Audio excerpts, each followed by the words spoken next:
Kita berdoa, kasih karunia dan damai sejahtera dari Allah Bapa dan dari anaknya Tuhan Yesus Kristus menyertai kamu sekalian. Amin.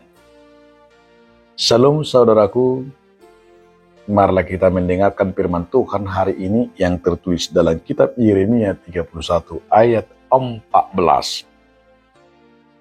Aku akan memuaskan jiwa para imam dengan berkelimpahan, dan umatku akan menjadi kenyang dengan kebajikanku.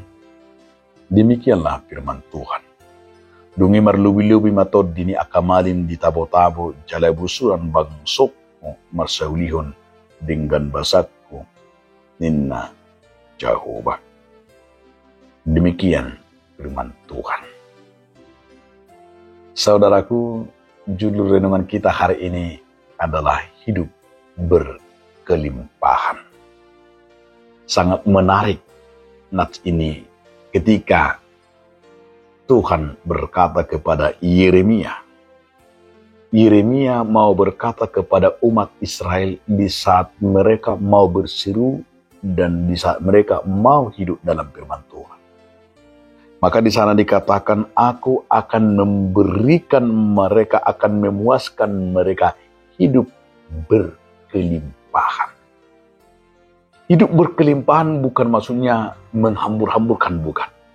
Tapi hidup berkelimpahan adalah hidup yang kenyang, tidak kelaparan. Hidup berkelimpahan artinya bersyukur.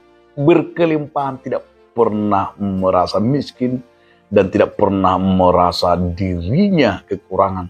Tetapi dia selalu bersyukur dan berkelimpahan itu tidak pernah menjadi berhutang.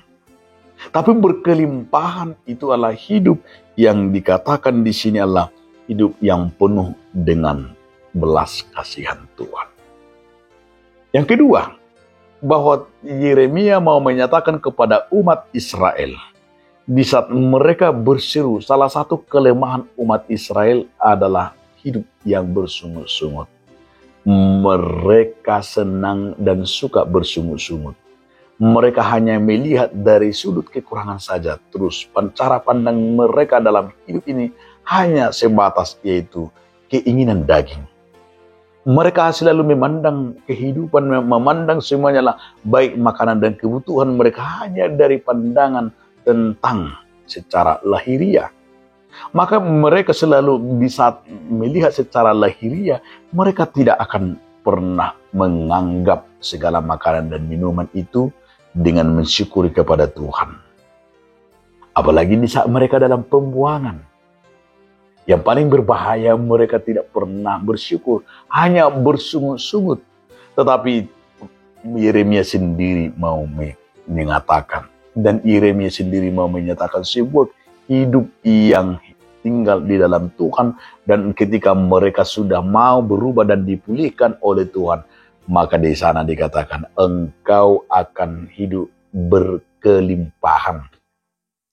Masa depan kita terjamin. Orang yang hidup dan tinggal dalam Tuhan bersama Tuhan terjamin. Baik itu masa depan, baik kebutuhan primer, baik kebutuhan jasmani, termasuk adalah dalam hal pengamanan diri kita, termasuk dalam hal itu generasi kita, generasi yang sering kita takuti Allah, generasi yang tidak berkelanjutan. Bahwa di sini diingatkan oleh firman Tuhan, hidup berkelimpahan itu adalah hidup yang tidak pernah putus-putusnya dari tangan pemberian Tuhan. Oleh karena itu, akan kita sadari bahwa tangan Tuhan akan memberikan hidup yang berkelimpahan itu adalah tidak pernah kekurangan dan tidak pernah lapar dan tidak pernah haus. Tetapi dia selalu bersyukur dan melihat dalam hidup itulah sebuah tangan Tuhan yang memberkati. Dan bersyukur dan pelimpahan bukan persoalan banyaknya mobil, harta, tapi adalah di saat hati kita, di saat pikiran kita, di saat kita mampu bersama-sama dengan keluarga bersyukur dan menikmati makanan dan minuman, menikmati berkat Tuhan, itulah yang berkelimpahan. Amin. Terima kasih Tuhan atas firman Tuhan yang telah mengingatkan kami agar kami selalu hidup di dalam Tuhan. Amin.